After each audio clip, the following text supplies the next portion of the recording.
دوسری بات، مال سے ایسی محبت کا ہونا، شح مطاع، جب انسان کے سامنے صرف روپیہ پیسہ ہو، رشتوں کی پہچان بھی ختم ہو جائے، بس اس کو ہو کہ بینک بیلنس ہونا چاہیے، جب ایسی سوچ آتی ہے اس سے پھر جنم لیتی ہے بخیلی، جنم لیتی ہے، اس سے جنم لیتی ہے حسد جیسی بیماری، جنم لیتی ہے۔ وہ شخص جو مال تو جمع کرتا ہے لیکن بخیلی کا شکار ہو جاتا ہے، اس کے لیے فرشتے بھی پھر اس دعا سے، اس انداز سے بد دعا کیا کرتے ہیں۔ رسول اللہ صلی اللہ علیہ وآلہ وسلم نے فرمایا، وہ شخص جو بخیلی کا شکار ہوتا ہے، فرشتہ بد دعا کرتا ہے، اللہم اعطی ممسکا تلفا، یا اللہ جو تیرے راستے میں خرچ نہیں کرنے والا، بخیلی کرنے والا ہے، اس کو تباہ و برباد کر دے۔ قرآن مجید میں اللہ ذوالجلال فرماتے ہیں، یہ ضرورت انسان کو اللہ کی محبت سے محروم کر دیتی ہے۔ فرمایا، ان اللہ لا يحب من كان مختالا فخورا الذين يبخلون ويأمرون الناس بالبخل ويكتمون ما آتاهم الله من فضله وأعتدنا للكافرين عذابا مهينا۔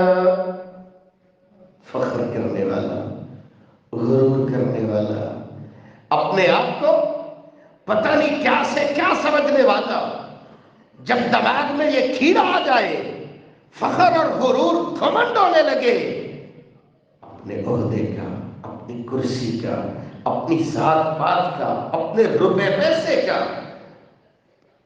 اوروں کو حقیر سمجھنے لگے، اللہ کی محبت سے محرومی ہوتی ہے۔ اور جب ایسی کیفیت ہوتی ہے، الذین یبخلون، عموماً وہی لوگ جو مال کو مال سمجھتے ہیں، رشتوں کی پہچان بھی آنکھوں سے ختم ہو جاتی ہے، نتیجہ کیا نکلتا ہے؟ ہلاک ہو جاتے ہیں، ہلاکت ان کا مقدر ہوتی ہے۔ اللہ کی محبت سے محروم ہو جائے، اس سے بڑی ہلاکت اور کیا ہو جائے گی؟ وَأَيُّ دَاءٍ أَدْوَىٰ مِنَ الْبُخْلِ، بہت ساری بیماریاں ہوتی ہیں، لیکن ان بیماریوں میں سے یہ بیماری بہت بڑی ہوتی ہے، دیکھنے میں بہت صحت مند، لیکن اگر مال کو مال سمجھ بیٹھا ہے، اس کو اتنی توفیق بھی نہیں ہے کہ بوڑھا والد ہے، جوانی اس نے صرف کر دی میرے لیے،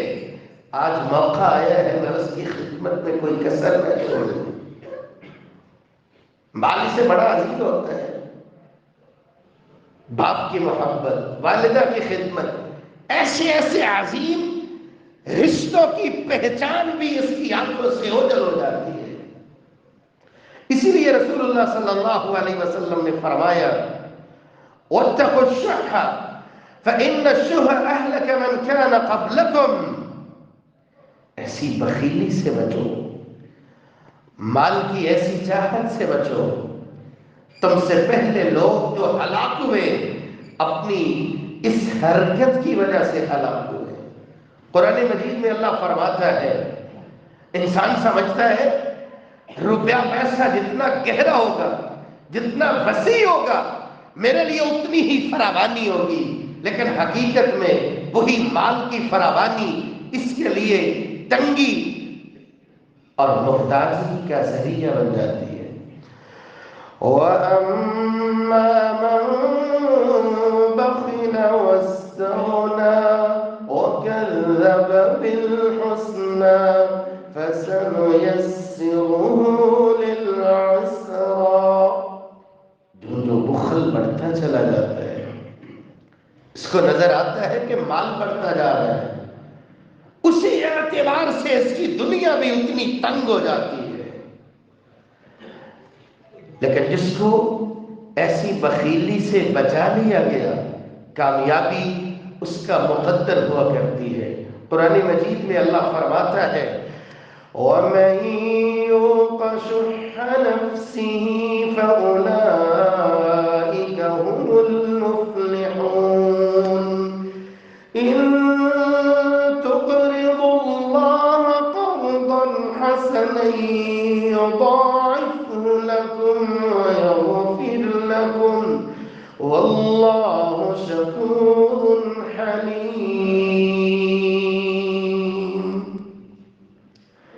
اگر بخیلی سے جان چھڑواتے ہو، اللہ کی راہ میں لگاتے ہو، میرا اللہ معاف بھی فرمائے گا اور اجر اتنا عطا فرمائے گا کہ آپ اس کو شمار بھی نہیں کر پاؤ گے۔